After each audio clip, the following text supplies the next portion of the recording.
Etawah bank में हुआ बड़ा घोटाला, कर्मचारियों पर लगा 24 करोड़ का गबन करने का आरोप। सहकारी बैंक में एक बड़े घोटाले का मामला सामने आया है, जहां पर लगभग 24 करोड़ रुपए का कर्मचारी और अधिकारी ने मिलकर घोटाला किया है।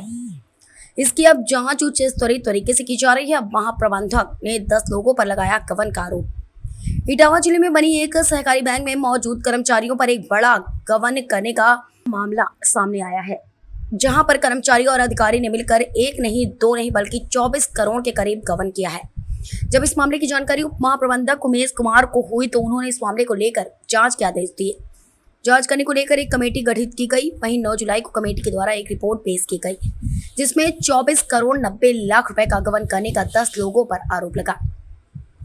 सहकारी बैंक में कर्मचारियों के द्वारा हुए घोटाले के मामले में वरिष्ठ पुलिस अधीक्षक संजय कुमार वर्मा ने जानकारी देते हुए बताया कि शहर में एक अभियुक्त दर्ज किया गया है, जो कि धारा 419, धारा 420, धारा 467, 468 के तहत कुछ लोगों के खिलाफ मुकदमा बैंक की तरफ से दर्ज कराया गया है। इसमें बताया गया कि शहर के कोऑपरेटिव बैंक में 2018 से लेकर 2024 तक गबन का मामला सामने आया है, जिसमें लगभग 24 करोड़ 90 लाख रुपए का गबन हुआ है। बताया गया है कि बैंक में कर्मचारी और अधिकारी इसी रुपए को लेकर फ्रॉड और गबन करते रहे, इस बारे में जानकारी दी गई, जिनसे लगातार पूछताछ की जा रही है। वहीं इस मामले में बैंक के कुछ लोगों को निलंबित भी किया गया, जिन लोगों के खिलाफ कार्रवाई की बात कही गई है, जिनमें वरिष्ठ शाखा प्रबंधक अखिलेश चतुर्वेदी निलंबित, वरिष्ठ शाखा प्रबंधक मुख्यालय राजीव मिश्रा, सुनीता, अतुल प्रताप सिंह, नफीसुल जैदी, उपेंद्र कुमार रिंकी, शिवांगी शुक्ला, अमित कुमार व रिंकी मौजूद हैं। फिलहाल इस मामले को लेकर सीओ सिटी को जांच के आदेश दे दिए गए हैं।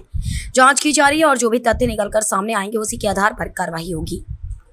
शहर में एक अभियोग दर्ज हुआ है 419, 420, 467, 68, 69 और 71 आईपीसी का।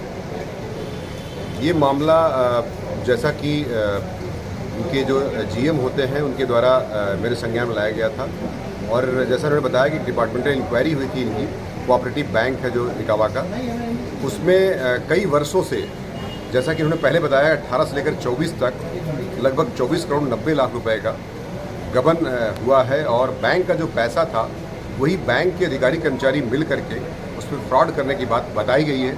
इस संबंध में एक अभियोग दर्ज किया गया है और उसकी तफ्तीश गहराई से कराई जा रही है। जो भी तथ्य सामने आएंगे तदनुसार विधिक कार्रवाई की जा रही है। इसमें ये भी बता दूं कि 2 अभियुक्तों को अभी हिरासत में लेकर पूछताछ की जा रही है, और जो तथ्य सामने आएंगे, जो भी कदम होते हैं, जो भी पहल होती है, वो पूरी तरह से गंभीरतापूर्वक इसमें कठोरतम कार्रवाई भी की जाएगी, तथा यह भी देखा जाएगा कि विभागीय कार्रवाई या विभागीय बैंक के लोगों ने इतना लेट या इतना समय लेकर के इसमें क्यों एक्शन लिया।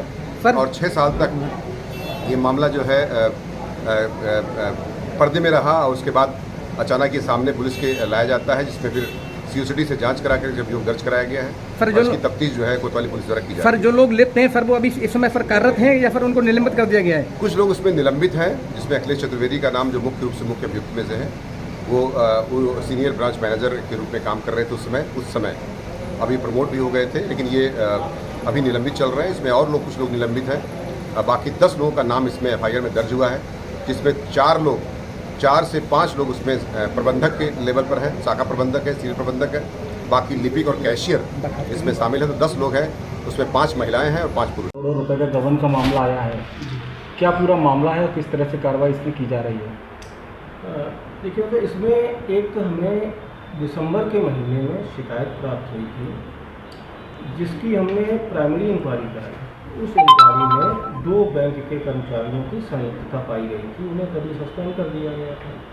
उसके बाद एक कमेटी बना के, क्योंकि बैंकिंग एक वित्तीय संस्थान है और बहुत ब्रॉड वर्क होता है, तो उसकी कमेटी बना के हमने विस्तार की जाँच कराई। जो जांच कमेटी बनी थी उसने अपनी हमें 9 जुलाई को रिपोर्ट सबमिट की, जिसमें ये 24 करोड़ के लगभग की अनियमितताएँ, गबन वगैरह प्रदर्शित हुआ। तो उसी समय उन सभी कर्मचारियों को, जितने भी इन्वॉल्व थे, निलंबित किया गया, और उसमें जो अध्यक्ष जांच कमेटी रहे उनको एफआईआर करने का ऑर्डर किया गया, जिसके क्रम में ये एफआईआर है। इस पूरे प्रकरण में जो भी पैसा इन्वॉल्व रहा है वो बैंक का है। इसमें कस्टमर का धन पूर्णतः सुरक्षित है, किसी कस्टमर के कोई भी धनराशि का अनियमितता नहीं है। कितने लोग इसमें शामिल हैं, उसमें कितने लोगों की और किस किस पद पर रहे हैं? इसमें टोटल 10 कर्मचारी इन्वॉल्व पाए गए हैं। इसमें 3 सीनियर ब्रांच मैनेजर, एक जूनियर ब्रांच मैनेजर, बाकी के क्लर्क कम कैशियर।